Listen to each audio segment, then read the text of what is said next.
தரமான முந்திரி வேணும்னாலும் கடலூர் தான். லேட்டஸ்டான பலாப்பழம் வேணும்னாலும் கடலூர் தான். சர்க்கரை உற்பத்திக்கும் கடலூர் தான்.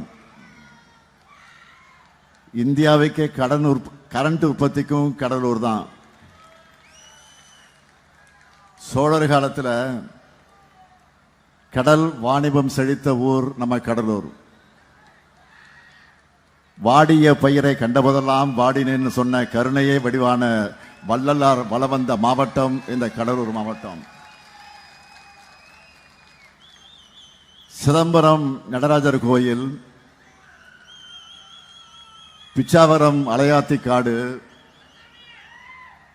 சில்வர் பீச்னு இன்னும் எத்தனையோ பெருமைகள் கொண்ட மாவட்டம் நம்முடைய கடலூர். சேஞ்சாஜி கோட்டையில் திராவிட மாடல் 2.0 ஆட்சி அமைய ஆதரவை கேட்டு புனித டேவிட் கோட்டை அமைஞ்சிருக்கக்கூடிய கடலூருக்கு வந்திருக்கிறேன். தலைவர் கலைஞர் அவர்கள் 5 முறை தமிழ்நாட்டை ஆட்சி செய்து நவீன தமிழ்நாட்டை உருவாக்கினார். 2021 6வது முறையா கழக அரசு அமைஞ்ச உடனே இது திராவிட மாடல் அரசுன்னு பெயர் வச்சோம். 10 ஆண்டுகளா அதிமுக ஆட்சி நாசம் செஞ்ச நிர்வாகத்தையும் நிதிநிலையும் நாம சரி செஞ்சோம். சரி செஞ்சோன்னு சொல்றதை விட தமிழ்நாடு 0.07 விழுக்காடுன்னு வளர்ச்சின்னு பழனிசாமி படுபாதாளத்தில் தள்ளின நம்ம மாநிலத்தை நம்ம ஆட்சியில திராவிட மாடல் ஆட்சியில சாதனை திட்டங்களால 11.19 விழுக்காடு பொருளாதார வளர்ச்சியோட இந்தியாவிலேயே தமிழ்நாடு தான் நம்பர் 1 ஸ்டேட்னு கொண்டு வந்திருக்கிறோம். அது மட்டுமல்ல, உலக பத்திரிகைகள் எல்லாம் தமிழ்நாடு சூப்பர் ஸ்டார் ஸ்டேட்னு தலைப்புச் செய்தியா போடுகிற அளவுக்கு சூப்பர் ஹிட் கவர்மெண்ட்டை கொடுத்தோம். திராவிட மாடல்ல நாம செஞ்ச ஒவ்வொரு திட்டமும் இட்டாச்சு. இன்னும் சொன்னா super hit, super duper hit. அடுத்து திராவிட மாடல் 2.0க்கு ரெடி ஆகலாமா? நான் ரெடி, நீங்க ரெடியா? சாதனை திட்டங்களை நிறைவேற்றின தெம்போட, திராணியோட, உரிமையோட உங்ககிட்ட நான் வந்திருக்கிறேன். இப்போ வேட்பாளர்களை அறிமுகப்படுத்தலாமா? என்னதான் நம்முடைய விடுதலை சிறுத்தை கட்சியினுடைய தலைவர் எழுச்சி தமிழர் ஏற்கனவே அறிமுகப்படுத்தி இருந்தாலும் இந்த கூட்டணி கட்சியினுடைய தலைவர் என்கிற முறையில் அதை வழிமொழிந்து நானும் அறிமுகப்படுத்த விரும்புகிறேன். முதல்ல குறிஞ்சிப்பாடி தொகுதியினுடைய சட்டமன்ற தொகுதி நம்ம வெல்லும் வேட்பாளர் வேங்கையின் மைந்தன் MRK பன்னீர்செல்வம். தமிழ்நாட்டினுடைய வரலாற்றிலேயே முதல் முறையா வேளாண்மைக்கு பட்ஜெட் தாக்கல் செஞ்ச அமைச்சர் தான் இவர். மண் செழிச்சு விளைச்சல் பெருகி விவசாயிகள் மகிழ்ச்சியா இருக்கிறதுக்கு காரணமானவர். அவருக்கு உதயசூரியன் சின்னத்தில் உங்க பொன்னான வாக்குகள் அளிக்கணும் என்று அன்போடு உரிமையோடு கேட்கிறான். அடுத்த திட்டக்குடி சட்டமன்ற தொகுதி நம்மை வெல்லும் வேட்பாளர் தொழிலாளர்களுடைய உரிமைகளை பாதுகாத்து அவங்களுடைய நலனுக்காக உழைச்ச CV கணேசன் அவர்கள். தொழிலாளர் பிரச்சனைகளை தீர்த்தது மட்டுமல்ல, நம்ம இளைஞர்களை திறன்மிக்கவர்களாக மாற்றி மாவட்டந்தோறும் வேலைவாய்ப்பு முகாம்களை நடத்தி லட்சக்கணக்கான இளைஞர்களுக்கு வேலைவாய்ப்பு கிடைக்க செஞ்சவர். அவருக்கு உதயசூரியன் சின்னத்தில் உங்கள் பொன்னான வாக்கு அளிக்கிறேன்னு அன்போடு உரிமையோடு கேட்கிறேன். அடுத்து விருத்தாசலம் சட்டமன்ற தொகுதி நமது வெல்லும் வேட்பாளர்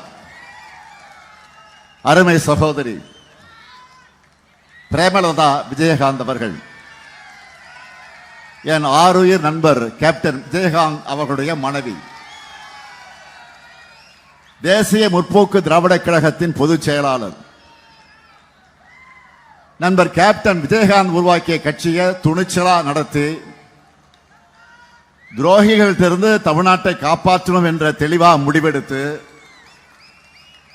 உறுதியோட நம்முடைய கொள்கை கூட்டணிகளை இணைந்திருக்கிறார். அவரே சொன்னார், சில நாட்களுக்கு 2 நாட்களுக்கு முன்பு அவருடைய அன்பு மகன் விஜயபிரபாகரனுக்கு ஆதரவா விருதுநகர்ல பிரச்சாரத்துக்கு போயிருந்தேன். அப்ப பிரச்சார கூட்டத்தில் நான் குறிப்பிட்டேன், அதைத்தான் குறிப்பிட்டார். மக்கள் ஆணையிட்டால் படத்தில் என்னுடைய ஆருயிர் நண்பர் கேப்டன் விஜயகாந்த் அவர்களுக்கு பாட்டு பாடி வாக்கு கேட்டதை ஞாபகப்படுத்தி நாங்க பேசியிருந்தேன். அதைத்தான் குறிப்பிட்டு சொன்னார். அவரே அந்த பாட்டினுடைய வரியை எடுத்து, அது தலைவர் கலைஞர் எழுதிய பாடல். ஆற அமர கொஞ்சம் யோசிச்சு பாரு, என் அடுத்த வரும் தலைமுறைய சிந்திச்சு பாரு, ஏற இறங்க பார்த்து எடைகளை போடு, நீ எத்தனுக்கும் பித்தனுக்கும் தடைகளை போடு. இதான் பாட்டு.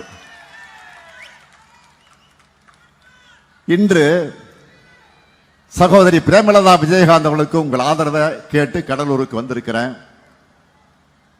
சகோதரி அவர்கள் சமீபத்தில் ஒரு கூட்டத்தில் பேசுனதை பார்த்தேன். இங்கேயும் கூறியிருக்கிறார், இந்த கூட்டணி முன்னாடியே அமையலன்னு நான் ஃபீல் பண்றேன்னு சொல்லி இருந்தாங்க. உண்மைதான், இது எப்பவோ அமைந்திருக்க வேண்டிய கூட்டணி தான். பரவாயில்லை, லேட்டா வந்தாலும் லேட்டஸ்டா நம்ம கூட்டணியில் இணைஞ்சிருக்காங்க.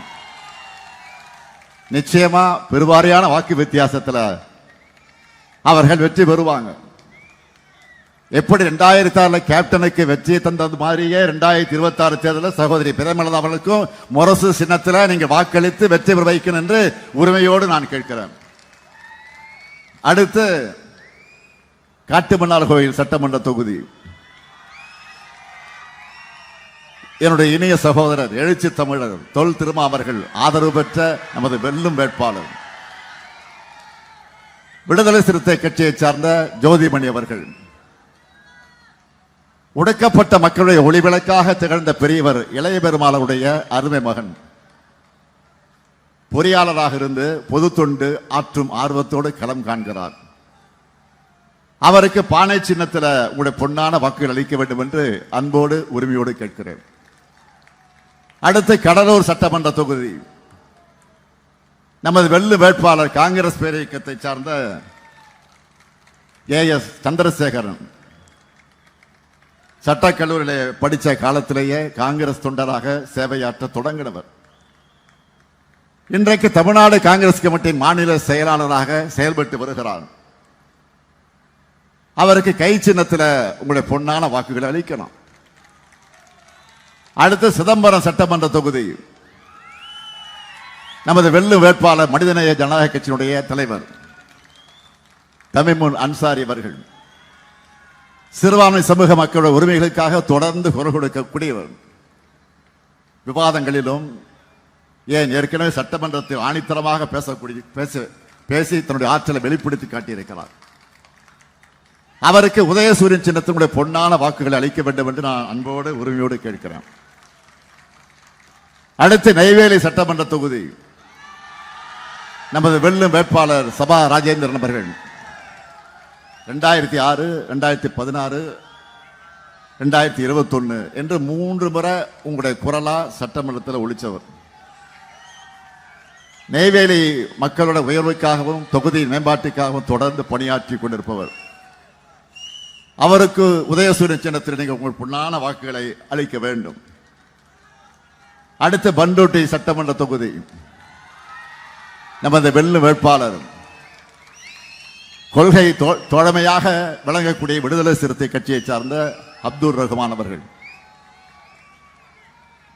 நம்முடைய எழுச்சி தமிழர் தொல் திருமா அவர்களுடைய அன்பை பெற்றவர். ஒடுக்கப்பட்ட மக்கள் சிறுபான்மையினரிடையே ஒற்றுமைக்காக பாடுபடக்கூடியவர். அவருக்கு பானை சின்னத்தில் உங்களுடைய பொன்னான வாக்குகளை வழங்கிட வேண்டும். அடுத்து புவனகிரி சட்டமன்ற தொகுதி நம்முடைய வெல்லும் வேட்பாளர் துரை கி சரவணன். நம்முடைய உள்ளத்தில் நிறைஞ்சு வாழக்கூடிய டாக்டர் கிருஷ்ணமூர்த்தி, துரை கிருஷ்ணமூர்த்தி அவருடைய அருமை மகன். திமுக பொறியாளர் அணியை வழிநடத்தி கொண்டிருக்கிறார். சிதம்பரம் மற்றும் புவனகிரி சட்டமன்ற உறுப்பினராக இருந்து மக்களுடைய குரலை எதிரொலித்தவர். ஆக கடலூர் மாவட்டத்தில் 9 வெற்றி உறுதியா? 100க்கு 100 அடிக்கணும். கடலூர் மாவட்டம் தயாரா? இன்னும் சத்தமா தயாரா? 100க்கு 100 தயாரா? இன்னும் சத்தமா? வெற்றி உறுதியாயிடுச்சு. நீங்க உட்காரலாம்.